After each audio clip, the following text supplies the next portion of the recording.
Pues bueno, hoy estamos en el librero, pues coincidimos, digamos que en el librero un grupo de amigos, entonces la charla va a ser muy divertida, ¿no? Es una charla entre Uruguay y México. Me acompañan Horacio Cavallo, un escritor uruguayo que pues ha publicado buena cantidad de libros de los que ya nos hablaron ahorita durante la conversación. Y también estoy con Guillermo García Espinosa,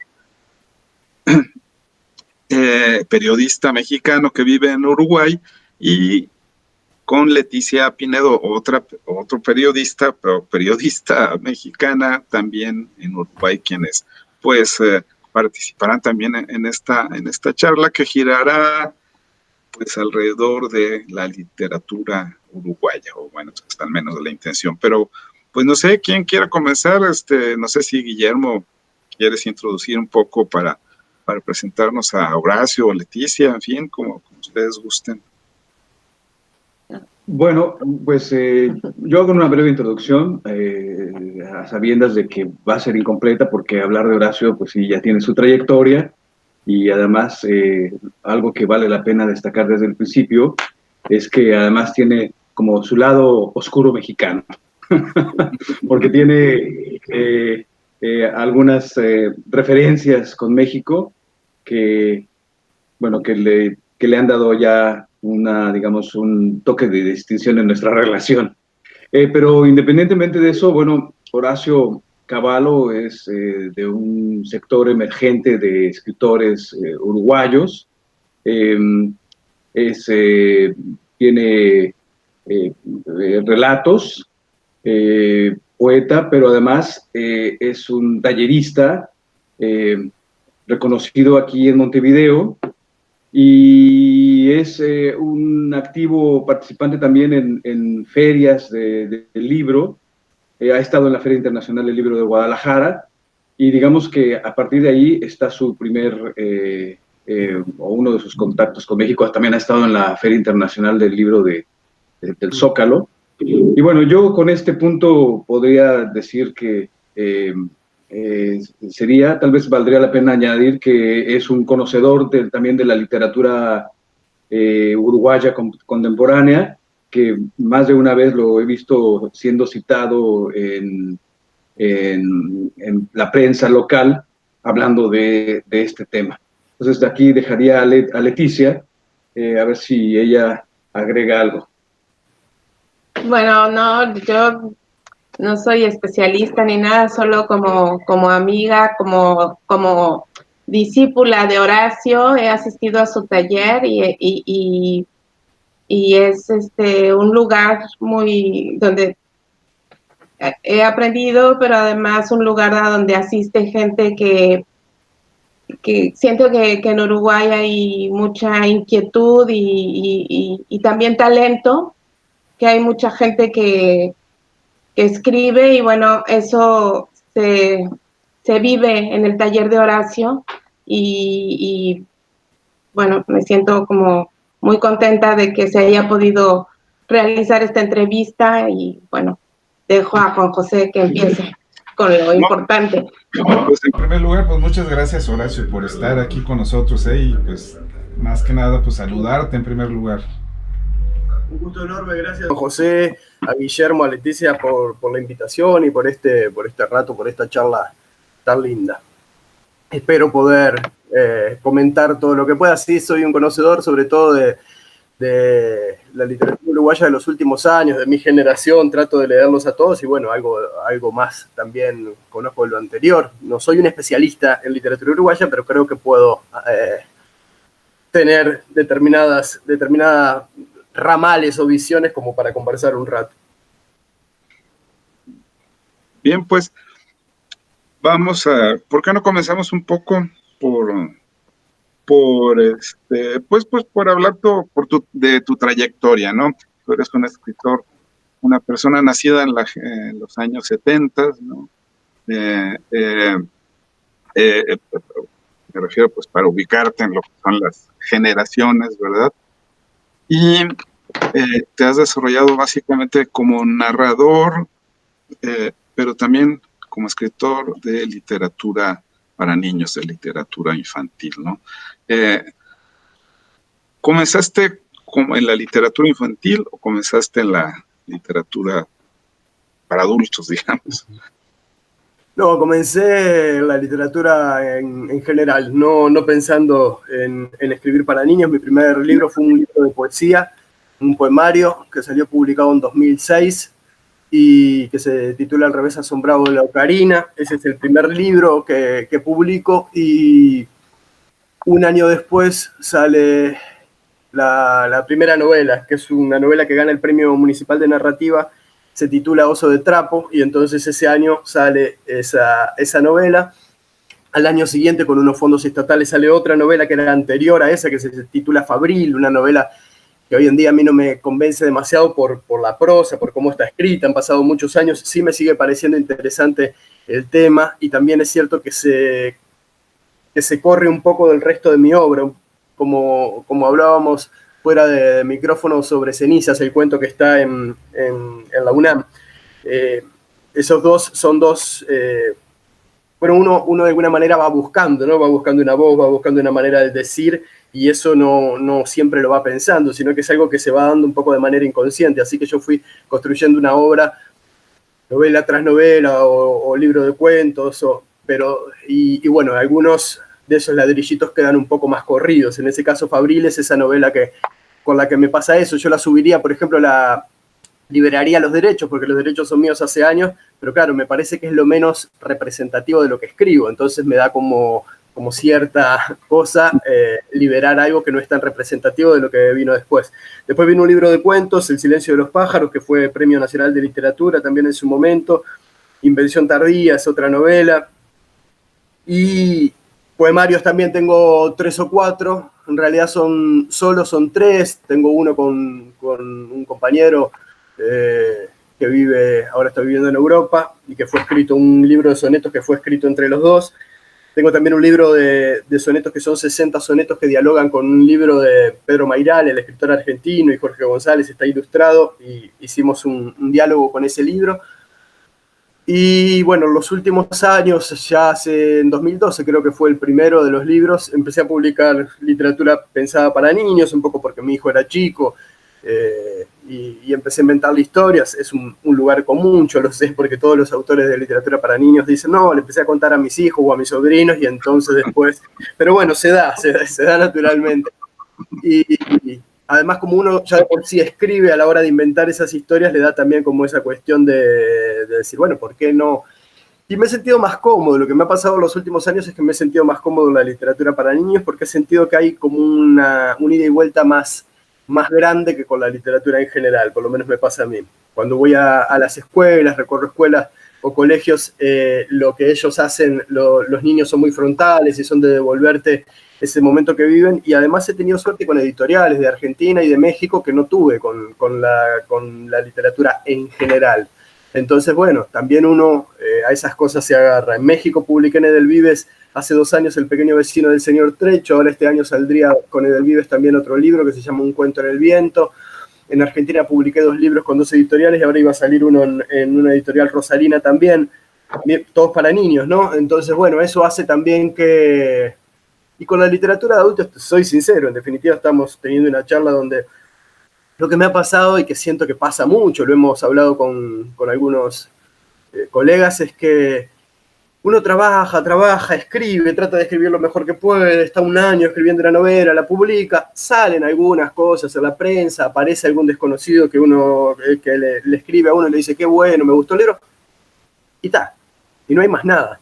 Es decir, ese es el techo. Yo me acuerdo hace muchos años, Ana Inés Larreborges, una crítica de acá, había hecho una nota que había salido en Brecha y que hablaba de los agentes literarios. En Uruguay prácticamente esa figura no existe. El Estado en un momento puso en los últimos años, una persona que iba a las ferias de Guadalajara, de Bolonia y de Frankfurt a vender, a tratar de... Y ella decía que hacerse conocido en Uruguay no era difícil, que iba a haber gente que iba a estar en contra, que publicar no era tan difícil, y que bueno, después que uno publicaba, se hacía conocido dentro de ese grupo de gente que lee literatura de ficción en Uruguay, que no es tampoco un grupo tan grande. Pero que ese era el techo. Que después de eso no había mucho más. Era como que llegaste, vendés 300, 400 libros, 500, 1000 si tenés suerte, 2000 si tenés mucha suerte y escribís además un libro que sea medianamente comercial para el entorno. Y bueno, eso es... entonces, a veces uno se desilusiona un poco, quizá por el mercado chico, quizá porque... Pero bueno, termina volviendo a escribir, porque uno escribe porque lo siente, en definitiva, porque lo necesita, no porque sea eso una cuestión comercial o que tenga que ver con la devolución del otro. Pero a medida que pasan los años, quizá sí, a veces uno se cansa un poco. No, pues con eso estás entrando de lleno pues en el tema del momento, yo diría, porque decir eso en una región como Sudamérica o como Latinoamérica en general, tomando en cuenta México, pues es increíble, ¿no? Cuántos millones de personas somos en estos países y pensar que no tengamos esa vinculación, esos vasos comunicantes que permitan que tu libro se conozca más en Argentina, en Chile, en Brasil, bueno, con traducciones, en fin, pero ¿cuántos millones son? Eso es lo paradójico, ¿no? Es decir, en México somos 120 millones de habitantes, ¿no? Entonces, y hablamos de ediciones de 500 ejemplares cuando son buenas, 1000 ya dicen es que qué bien, o se vendieron 1000 ejemplares, es fabuloso, ¿no? Es decir, algo pasa, ¿verdad? Algo pasa que no permite que todas estas posibilidades de comunicación que aparentemente hay en un mercado tan grande como el latinoamericano no ocurra. Sí. Sí, es muy difícil el cruce, además, eso lo hemos hablado, me acuerdo de un festival Filba que se hablaba mucho de eso, del cruce de las editoriales, salvo cuando son transnacionales, y tampoco, porque las transnacionales muchas veces lo que hacen es publicar para ese país. Yo he publicado acá con el sello Alfaguara para niños, por ejemplo, y los libros quedan acá, no es que uno publica en Penguin y entonces va a todos los Penguin del mundo. Es como muy raro, tendría que ser un gran fenómeno en Uruguay para que eso vaya a otro lado. Y las editoriales chicas a veces lo intentan y algunas lo han logrado, pero yo sé que les cuesta mucho. Editoriales chilenas en los últimos años, algunas han llegado, a veces a través de Argentina, se ha generado, pero claro, hace unos años, en un momento tan complejo en relación a lo editorial, además, por lo menos acá en el Cono Sur, ha sido muy difícil. Argentina, que siempre fue como el hermano mayor, el monstruo ahí que tenía como está hace años ya en una situación bastante compleja, que ahora con todo esto de la COVID-19 se ha complicado más. Entonces, bueno, si ellos están complicados, que son un monstruo de 45 millones, imagínate Uruguay con 3 millones, con un mercadito muy chico, lo difícil que es tratar de moverse, de expandirse. Además es un lugar donde hay, lo sabrán ahora en estos años que están viviendo acá, Guillermo y Leticia, muchos escritores. Uruguay, bueno, quizás sean todos los países así. Yo termino pensando que todos los países son así, pero es como...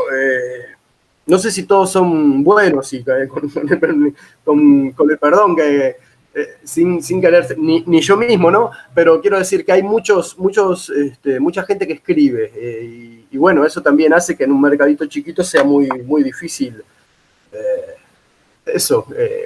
intentar que esto sea un sustento, no vivir de la literatura, que es prácticamente imposible, pero bueno, que esto sea una parte grande que después uno lo pueda complementar con talleres y algunas clases y alguna cosa. Pues no sé, por ejemplo, Guillermo, Leticia, qué opinarán, pero ustedes lo están viendo allá directamente, pero a mí me da la impresión de que Uruguay, ok, es un país con pocos habitantes, pero comparativamente hablando, la cantidad de escritores que hay y la potencia además de los escritores con los que cuenta, pues en realidad, es decir, a lo mejor si comparáramos el porcentaje, ¿no? ¿Cuántos escritores hay respecto a cada 100,000 habitantes en Uruguay y en México? Bueno, ya ahí veríamos la diferencia, ¿no? Pero no sé, ustedes qué piensan. Yo creo que Uruguay es realmente una de las literaturas potentes del continente, ¿no? Sí, yo quisiera tomar la palabra para comentar justamente que a mí una de las cosas que me sorprenden de Uruguay es la cantidad de escritores que hay en la vida cotidiana. Uno puede encontrar ofertas diferentes en las librerías de locales, es decir, de escritores locales. También uno en la vida diaria va encontrando a gente que escribe, que lee bastante, ¿no? Entonces, difícilmente hacer una estadística, no es el propósito, pero sí es notable, ¿eh? Pero digamos que escuchando a Horacio, a mí me surge una pregunta, que también es algo que, que es una reflexión, es decir, uno puede observar que, por ejemplo, el realismo mágico fue una corriente literaria que nos vinculó a los latinoamericanos porque había una temática común, porque había una forma de decir las cosas también común. Y yo me pregunto si es que en la actualidad eh, hay algo que se mantenga en ese sentido. Y lo pregunto porque yo mismo me empiezo a responder, ¿no? Es decir, yo sí veo que hay puntos de conexión entre las temáticas latinoamericanas. Por ejemplo, los aspectos rurales de la vida de Uruguay, que son muy marcados en cierta forma, a pesar de que tiene una ciudad muy metropolitana, cosmopolita como Montevideo, conectada con el mundo a través del río y del mar, y obviamente del aire, vía aérea. Eh, Encuentro que hay una serie de elementos de la vida rural que conectan con México. Entonces, ahí yo estoy viendo una temática común y no sé, ¿qué piensan ustedes al respecto? Horacio. Sí, yo me quedé pensando sobre el realismo mágico y claro, Uruguay siempre tuvo el problema de que es el país que es como medianamente distinto dentro de la región, o que siempre, no es un lugar donde uno se imagine el realismo mágico de alguna manera. Uno se imagina mucho más la tristeza y la melancolía onetiana, pensando en Uruguay, que esa cosa maravillosa y colorida de Colombia, ¿no? Entonces, yo no sé si ahí entró, a mí sí coincido contigo, Guillermo, que hay un tipo de literatura latinoamericana, que hay una literatura que de alguna manera nos nuclea porque hay problemáticas comunes a lo largo del continente, porque tenemos determinadas maneras de mirar las cosas, a veces más parecidas y a veces menos, pero que sí coinciden de país en país. Igual siempre me suena, eso que vos decís, sí, de los suburbanos, sobre todo de cierta literatura uruguaya escrita por fuera de las ciudades o de cierto ambiente suburbano, sí, yo creo que es un poco definitoria. Fíjate que Gustavo Espinosa, que es uno de los autores que en los últimos años ha tenido mayor proyección acá en Uruguay, mayor reconocimiento, es un escritor que es además docente de literatura y que vive en 33, que es un departamento del interior del Uruguay, y donde está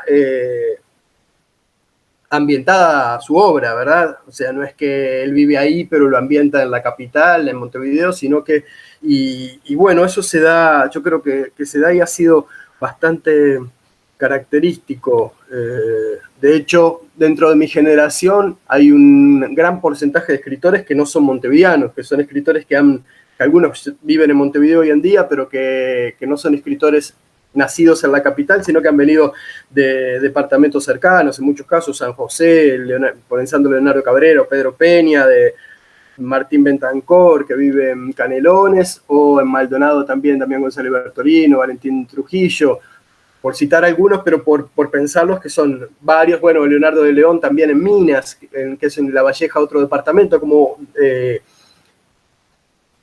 creo que es interesante en relación a eso que siempre se dio como cierta cuestión con que Montevideo era de donde salían los autores, y bueno, esto le trae miradas distintas, de distintos lugares, y creo que lo enriquece mucho, y capaz que ahí también hay un vínculo con literaturas suburbanas de otros lugares. Quizás las literaturas suburbanas sean más parecidas en relación a los distintos países, y capaz que las capitalinas también. No sé, pienso, bueno, nosotros tenemos una ciudad, ustedes lo saben bien, bastante chica en comparación con ciudades monstruosas, entonces ahí sí podría haber una gran diferencia. Si alguien ambienta un relato en Ciudad de México, supongo que será muy distinto a un relato ambientado en Montevideo, si quiere ser urbano, porque son dos ciudades muy distintas, una es gigantesca y la otra es una ciudad chiquita. No sé, pienso en voz alta. Sí. Es que yo me quedé pensando en lo que tú decías de esas cosas que unen a Latinoamérica, ¿no? Y es que sí hay muchas cosas, pero desgraciadamente hay una que unió no solamente a Latinoamérica, sino a Centroamérica en un momento dado. Yo recuerdo en mi adolescencia, en algún momento vi en un periódico una imagen que era una especie de esquema, o no recuerdo si era un dibujo, en donde mostraban que desde Guatemala hasta Argentina, en cada país había una dictadura militar en ese momento, ¿no? Eso fue algo impresionante, es algo que ahorita ya olvidamos, pero así fue, ¿no? México fue el único que no cayó en eso, pero de Guatemala hasta Argentina. Eso realmente pues dejó una huella impresionante, ¿no? Y bueno, y en Uruguay, pues digo, es uno de los países que más dolorosamente lo tuvo, ¿no? Entonces, pues quizá eso evidentemente se tiene que reflejar pues en lo que se escribe, ¿no? Uh-huh. No, yo creo que se dio, Juan, en su momento se dio la escritura. De hecho, hay gente que estudia justamente lo que fueron escrituras vinculadas a la dictadura, tanto en su momento como posteriormente, y a su vez cómo lo trataron las generaciones posteriores, que eso hay un artículo de Alicia Torres que va a salir mañana en Brecha que un poco también toma eso, porque nosotros tenemos gente que lo vivió por sí mismos, como por ejemplo Carlos Liscano, de quien hablábamos hoy, que estuvo muchos años preso, y después Fernando Butazzoni, que también que tiene una serie sobre el Plan Cóndor, que creo que iba a salir en alguna de estas repetidoras de televisión, que lo habían hecho con un libro que se llama Las cenizas del Cóndor. Y después lo que ha pasado con generaciones que vinieron después y que en realidad, como es el caso de la mía, vivimos la dictadura unos poquitos años en la infancia, que en algunos casos igual nos marcaron, porque lo sentimos, yo recuerdo claramente el miedo que tenía mi madre cuando andábamos por la calle, porque mi tía estaba presa y bueno, ella ya había quedado con miedo de que la seguían y se metían en un negocio, y yo todo eso lo vivía, o el primer año de la escuela, que izábamos la bandera y la directora hablaba de disciplina continuamente, yo eso lo recuerdo personalmente. Ahora, claro, yo ya tenía 6 o 7 años en ese entonces tengo como cierto recuerdo ahí, y después otras cosas que bueno, hay un cuento muy bueno de Leonardo Cabrera, que es un escritor de San José, que se llama En el borde difuso, y que habla justamente de un cambio de identidad, de alguien que se entera que no es la persona que creía, sino que es un hijo desaparecido de otra familia que lo criaron otros. Se ha tratado mucho. En un momento acá había una generación que se manifestaba cansada, mi generación se manifestaba cansada con el discurso de los que lo habían sufrido. No me incluyo, pero digo que sí escuché ese discurso de estar un poco cansados de seguir hablando de eso, pero bueno, a mí me parece que las heridas están abiertas y entonces es difícil que uno deje de hablar de eso. Lo que sí me parece que está bueno a veces es buscar una manera diferente de hablar, o sea, que intentar hacer arte con determinadas cosas que pasaron. Buscar una manera de decir diferente y que eso justamente sea lo que tenga peso además de la historia. Exactamente, sí, y ahí es donde entraríamos a pensar en que cómo lo están ahora escribiendo, ¿no? Los actuales escritores uruguayos, por poner este caso en particular, ¿verdad?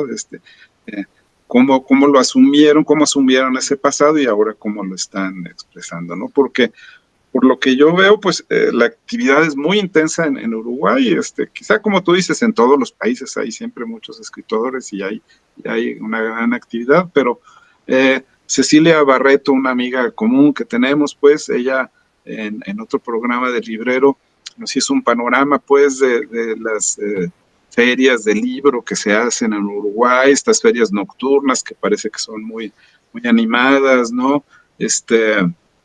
Entonces, que internamente pues hay un gran intercambio de libros y de autores, ¿no? Entonces, pues ahí lo interesante sería eso, ver quiénes están ahorita despuntando, ¿verdad? ¿Qué están mostrando ahora? ¿Hacia dónde van los escritores uruguayos? Bueno, un poco ya vemos hacia dónde vas tú, cuál ha sido tu trayectoria, ¿no? Pero, bueno, en mi caso, vinculado a ese tema, al tema que vos hablabas, lo que fueron las dictaduras latinoamericanas, yo tengo 2 relatos, por ejemplo, que hay uno que es un niño que está en mi blog. Yo tengo un blog y creo que ese cuento se llama El silencio del río. Y ese cuento me parece que está en el blog para leer. Y es un niño que va a visitar a su abuelo y su abuelo le sugiere ir a ver la salida del sol. El abuelo vive en un balneario, entonces se levantan muy temprano y salen con el perro de él hacia la playa, y en la playa están un rato esperando que salga el sol, viendo cómo empieza a salir, y en un momento el niño ve un abogado. Y bueno, se escandaliza, viene el abuelo, lo consiente, y después cuando van a la casa, el narrador, que es ese niño, cuenta que años después encontraron en la casa de ese abuelo varios dibujos de varios ahogados que habían ido apareciendo en la costa, que en realidad son tipos que personas que tiraban de los aviones, ¿no? Como fue una práctica común de los militares, y entonces esos cuerpos llegaban a la tierra y él los dibujaba de alguna manera para mantenerlos o para que se supiera quiénes eran. Es un cuento muy breve, que en realidad ese no es el eje del relato, sino que es la historia de fondo. Y después hay otro que sí tiene más que ver con este momento de ahora, que es hacia acá, quiero decir, en el tiempo, y es un argentino que conoce una peluquera joven y a la que convence de que se haga pasar por una nieta de una mujer uruguaya que está esperando que aparezca su nieta, que es desaparecida. Entonces él la entrena, le explica lo que fueron las dictaduras del Cono Sur para que ella sepa algo, y un día la llama y empieza a hacerse pasar por esa nieta que ella está esperando para planificar un robo. En realidad lo que ellos van a hacer es robarla a la mujer, pero entran, se meten en su casa de esa manera, y el problema que tiene ella es que cuando la abraza le siente el olor a su madre. Entonces le cuesta muchísimo estar traicionándola de la manera que la traiciona, cuando al abrazarla siente el olor de su madre. También ese, el olor de la madre, creo que estoy casi seguro en mi blog. Digo por si lo quieren la audiencia ir, y horaciocavallo.blogspot.com, los pueden leer ahí mismo. Yo quisiera, Juan José, aquí cuando comenzó esta conversación, se habló también de las editoriales y las dificultades para llevar libros de un país a otro. Y coincidentemente he estado leyendo a Robert Darnton, un historiador que estudia la historia cultural de la Revolución Francesa, o en el periodo de la Revolución Francesa, y hay un párrafo que dice que los grandes escritores siempre tienen editores que les publican, porque es parte de su condición. Pero también esos grandes editores son muchas veces producto, digamos, de los contactos sociales, etcétera. Pero paralelamente a estos núcleos de grandes escritores, o de los que se llaman los grandes escritores, hay escritores marginales que no existen en la literatura comercial, es decir, en la literatura que se publica, que publican grandes editoriales. Entonces, esto vemos que es un fenómeno que se traza de tiempo atrás y que se mantiene en el presente. Entonces, esto yo lo planteo porque justamente, entonces, ¿qué es lo que se puede hacer en América Latina para poder revertir esta tendencia?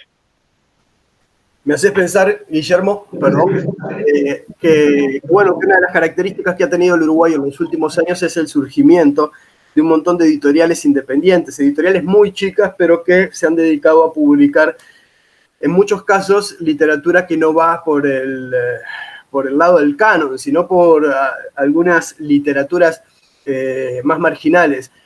Y más allá de que ellos han tenido fuerza de poder hacerlo dentro del Uruguay, claro, son editoriales chicas que apenas tienen posibilidad de publicar esos libros. Sería imposible que esos libros puedan llegar afuera. A veces se consigue que lleguen a Argentina porque hay entre editores independientes de Uruguay y Argentina vínculos y entonces ahí se generan, sé que hay una feria muy grande en Argentina, ahora no me sale el nombre, donde van algunos editores independientes uruguayos, pero sí pensaba ahora en relación a lo que decías, es algo que se ha dado en los últimos años. O sea, por un lado tenemos a las transnacionales, que son las que podrían llevar los libros de un país al otro, porque en realidad tienen poderío económico, pero que no lo hacen porque muchas veces saben que aún así, lo que decíamos hoy, lo que decía Juan José, o sea, un autor que vende, salvo que sea un bestseller, un autor que le va muy bien, después los otros autores venden una cantidad de libros que a veces para estas empresas que lo miran únicamente en términos comerciales, no vale la pena llevar un autor, por ejemplo, que Random House Uruguay publique a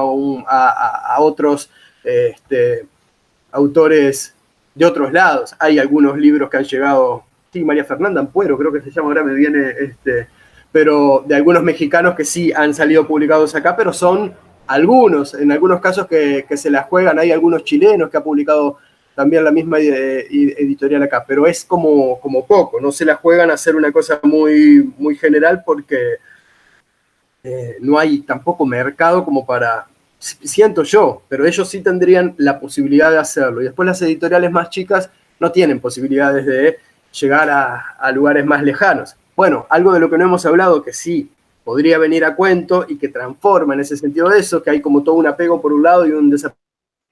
El libro electrónico, que ahora además ha tenido con estos últimos tiempos en los que estamos viviendo, un auge bastante mayor que el que venía teniendo antes, que siempre había estado, se le había temido mucho, pero por otro lado siempre estuvo ahí como sin molestar y a nadie. Ahora en estos últimos tiempos fue muy práctico, porque mucha gente empezó a comprar de esa manera. Yo de hecho tengo varios libros que están en distintas plataformas, Bookmate o donde se entra y se lee y se paga algo que es poca plata y bueno, y el autor algo gana. Eso, como bibliotecas, hay una en Uruguay también que se llama Biblioteca Ceibal. Pagan muy poco, los autores agarramos esa, por ejemplo, la Ceibal, no sé las otras porque recién ahora estoy haciendo las primeras experiencias, pero eso también es algo que hace que los libros circulen, ¿no? O sea, que sí puedan ir de una punta del mundo a la otra, a veces en un ratito, porque uno puede comprar un libro de Amazon en México o en Estados Unidos que haya sido publicado en Uruguay y lo consigue, ¿no? Ahí yo nunca lo hice porque no manejo mucho lo que es de internet así, pero creo que sí, que lo pide y se lo llevan, y que es como una copia del original. Efectivamente, ese es un tema muy importante, el libro electrónico. En estos momentos el reflector fue hacia él por las circunstancias, pero ahora que pase todo esto, que esperemos que ya sea pronto, ¿verdad? Creo que el papel del libro electrónico debemos analizarlo nuevamente, ¿no? Es decir, todos estamos convencidos de que el libro en papel es importante y que nos gusta mucho, queremos nuestra biblioteca física, verla cuando estamos trabajando o en nuestra sala, en fin, ¿no? Eso es inevitable. Pero la realidad es que yo me empecé a hacer afecto a los libros electrónicos porque me di cuenta de que había libros que si no los conseguía de esa manera, no los iba a conseguir nunca. Entonces, entre tenerlos y no tenerlos, pues los tengo mejor, ¿verdad? Y además de manera instantánea, ¿no? Además el libro es tal cual, es el mismo libro, no hay diferencia entre un libro electrónico y un libro impreso en papel, son los mismos libros, las palabras están ahí, ¿no? ¿Y qué ocurre? Bueno, yo a veces me pongo conspirativo, ¿verdad? Pero, o pensando en las teorías conspirativas, ¿verdad? Pero en realidad, ¿quién es el único que tiene la capacidad, como tú decías antes, de poder enviar libros, si quisiera, a todas partes del mundo, pues solamente las grandes transnacionales, ¿no? ¿Quiénes son los que más entonces pueden tener ese interés en un libro en papel? Pues son las grandes transnacionales, ¿no? ¿Quiénes son los únicos que pueden hacer 1,000 o 100,000 ejemplares de un libro si quieren? Pues las grandes una editorial pequeña, hacer un libro imprimir 1,000 ejemplares de un solo título para una editorial pequeña es una empresa pues casi la consumiría completamente, ¿no? Entonces, ¿cuál es la salida para editoriales independientes que además son las que están buscando a nuevos autores cada vez y mejores? Pues los libros electrónicos que pueden eliminar esas barreras, ¿no? Entonces, no sé, ya hablar, pues creo yo, de esa cuestión de si el libro electrónico sí o no, creo que eso es lo que sí deberíamos ya de pasarlo y mejor ver por qué son necesarios en este momento, ¿verdad? Claro. Eso es lo que creo, que además son muy prácticos, yo se los aconsejo en realidad. Un día prueben, hagan la prueba y verán que les va a ser de mucha utilidad. Sí, pero bueno, en fin, y eso, aunque parezca una promoción de algo en particular, porque yo hago libros electrónicos, ¿verdad? Pero pues, pero yo sí los recomiendo, ¿no? Yo no los uso mucho, pero sí siento que uno puede complementar. No me imagino tirando todos los libros que tengo en papel y entonces bajando un montón a un nuevo. Pero sí que uno puede tener determinadas cosas, sobre todo los libros que salen en otros lados. O sea, sí, que lo que sí sirve mucho el libro electrónico es en esa cuestión del desplazamiento. Que un libro en papel es más difícil que llegue de pronto de una punta a la otra, y un libro digital es tan fácil como mandar bajarlo, hacer una descarga como mandar un mail, pero en una descarga de una editorial digital. Entonces, eso también. A mí me están traduciendo, por ejemplo, para Italia, Oso de Trapo, una novela, y es solo para formato. El contrato que firmamos es solo para el formato digital. Es también un editor que tiene una editorial de ediciones digitales y va a salir ahora hacia fin de año en formato digital en Italia. Y bueno, y es la posibilidad... Fabuloso. No, pues eso es muy interesante, qué bien, porque me haces una manera que tú vas a tener precisamente de que un público como el italiano conozca tu obra, ¿no? Claro. Eso es muy interesante, ¿no? Creo que, pues, ¿te han traducido otros libros? ¿Cómo te ha ido en la cuestión de traducciones? Enteros no, me han traducido, hay un cuento que está traducido al francés, al inglés y al italiano también.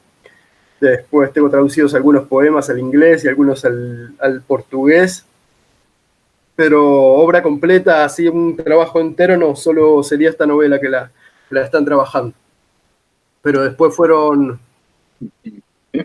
3 cuentos. O sea, el mismo cuento en 3 idiomas distintos.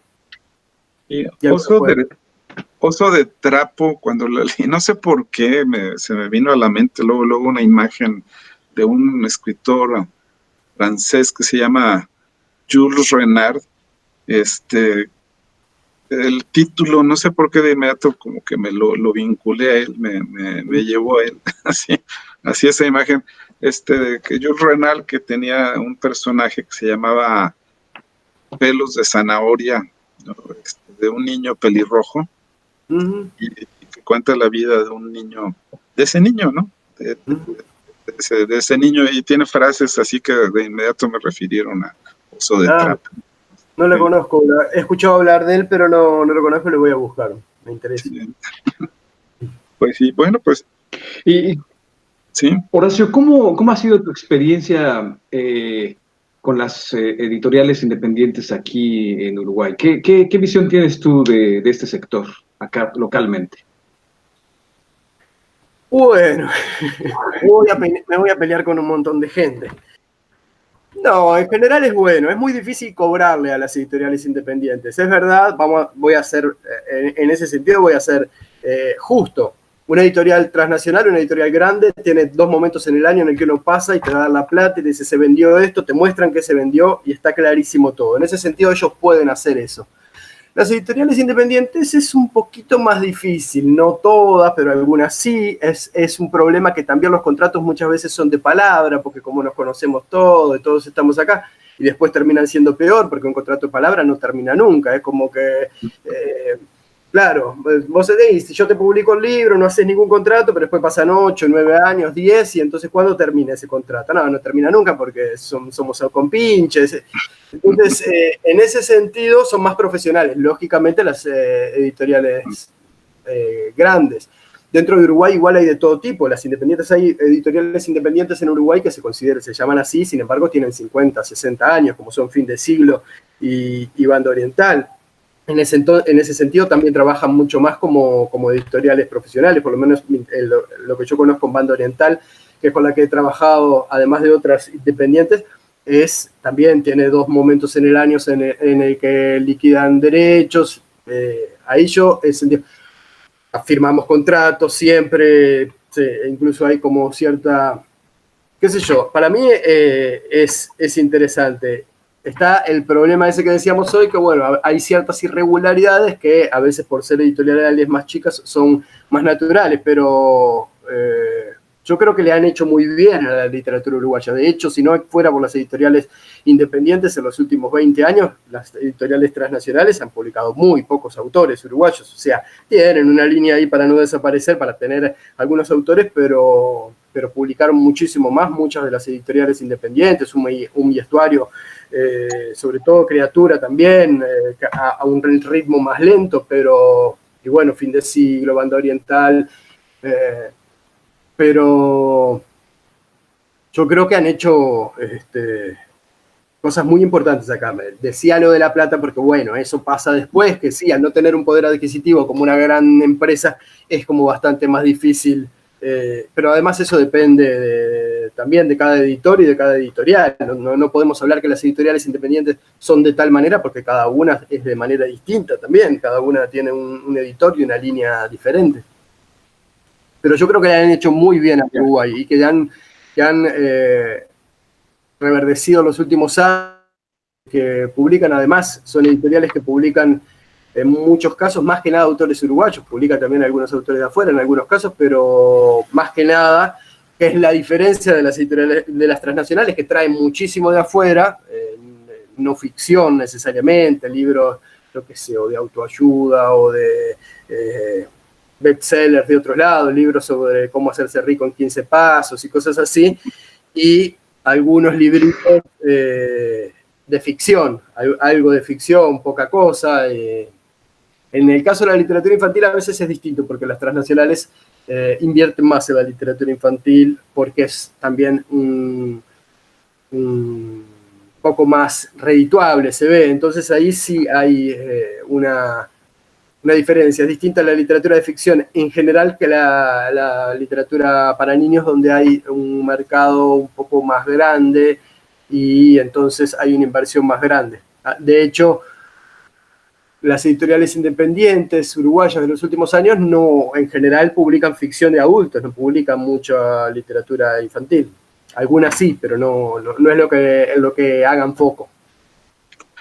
Sí, pero es muy cierto lo que dices. Uno de las áreas de oportunidad, por utilizar esa expresión, de las editoriales independientes, pues es precisamente su profesionalización, de ser realmente son serias, ¿verdad? Claro, las editoriales independientes en México son editoriales serias, pero tener ese orden administrativo que les permita, además, no solamente cumplir con sus autores, sino también, pues, tener una mayor posibilidad de ser sustentables, ¿no? De permanecer y de poder continuar, ¿no? Que ese es el otro asunto.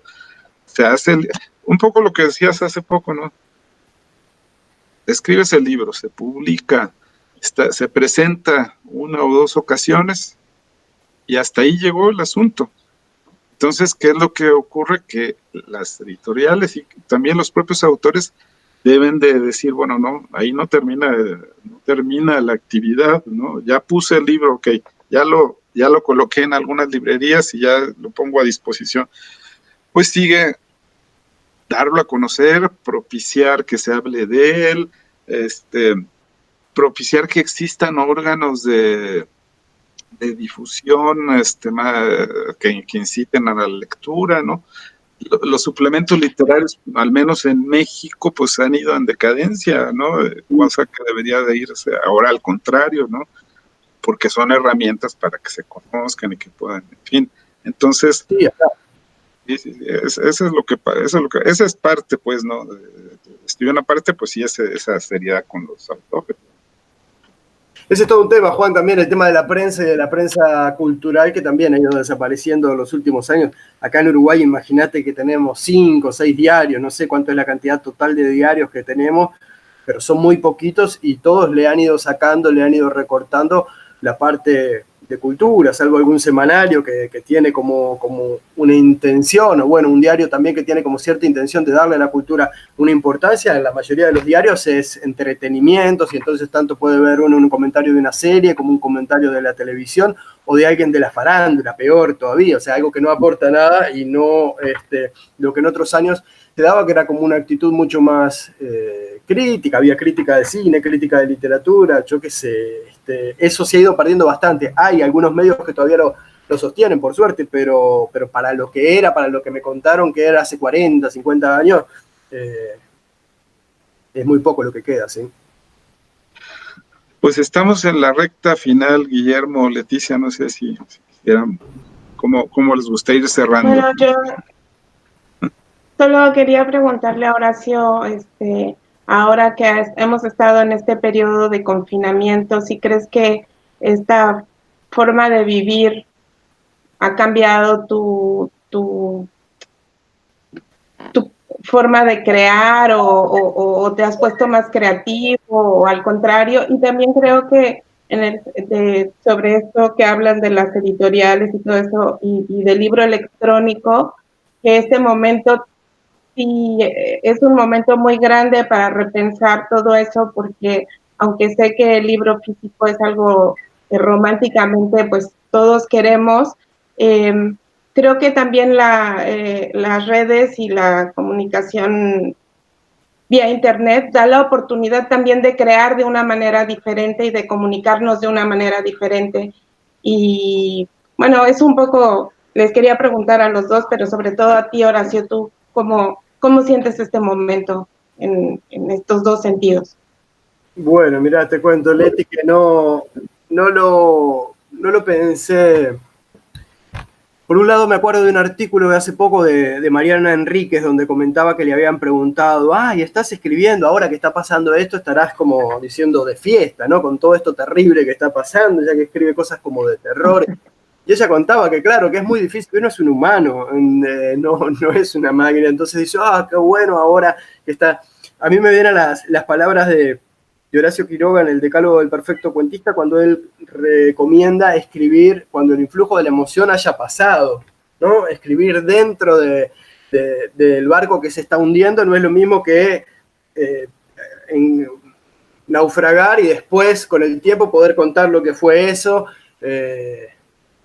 Supongo que a la distancia uno puede trabajarlo desde otro lugar, en un momento de angustia, como es un poco el momento que estamos viviendo, que acá se está empezando como que a flexibilizar un poco la posibilidad de salir con recaudos y eso, pero lo que fueron esos primeros 20, 25 días donde uno no sabía qué era exactamente lo que estaba pasando, si era algo real, si era realmente para preocuparse así. Uno decía, bueno, pero la incidencia del virus es tan chiquita, y por otro lado decía, pero mirá la gente que está muriendo en Italia o mirá la gente que está muriendo en Brasil. Entonces ahí decía, no, pero entonces sí.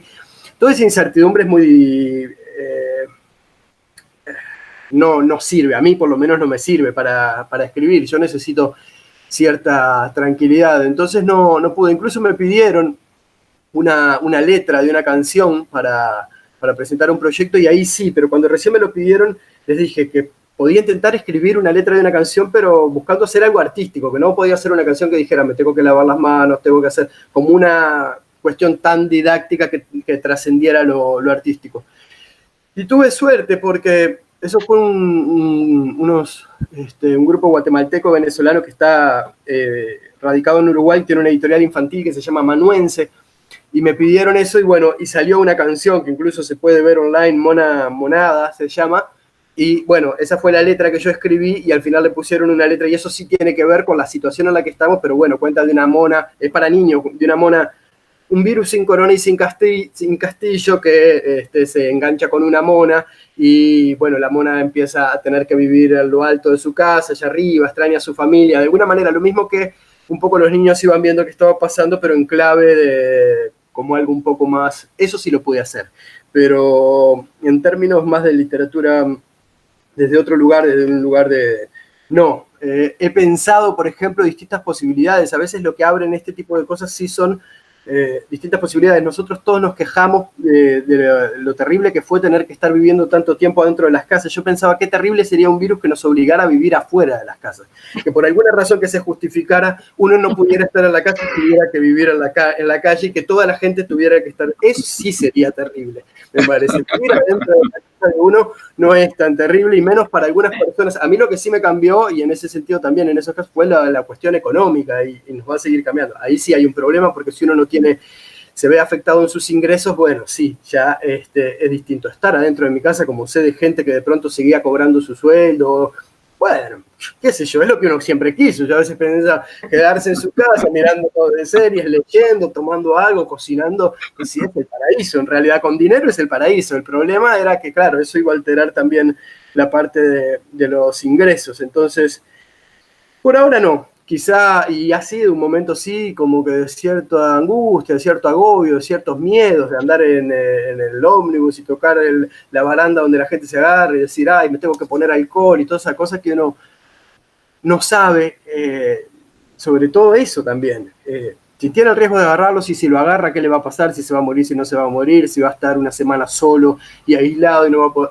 No sé, es un momento complejo que creo que va a ir saliendo, que se va a ver mucho en la literatura, espero que transformado, no que no sea que todos salgan a escribir enseguida después de todo esto, todos los libros sobre el coronavirus de los distintos lugares, pero sí, estoy seguro que va a estar, que va a aparecer y yo creo que la gracia va a ser también eso, cómo uno lo toma para hacer literatura con eso y no para repetir, sino como para buscarle algo que lo haga diferente a lo que fue, en definitiva, para que no sea un diario sino, no sé, un producto hecho a partir de lo que pasaba. Oigan, pues realmente una charla muy amena que no me gustaría interrumpir, pero bueno, pues también creo que quedó muy redondo, creo que fue muy agradable. Muchas gracias, Horacio, muchas gracias, Leticia, Guillermo, por esta charla y pues estoy seguro que los escuchas de Librero pues quedarán muy bien informados en México de lo que está pasando en Uruguay, por ejemplo, ¿no? Y bueno, pues en Uruguay mismo pues también creo que será de interés. Pues muchas gracias y pues nos vemos en la próxima. Un abrazo, gracias a ustedes, a Juan, Guillermo y Leticia. Chao, gracias, hasta luego.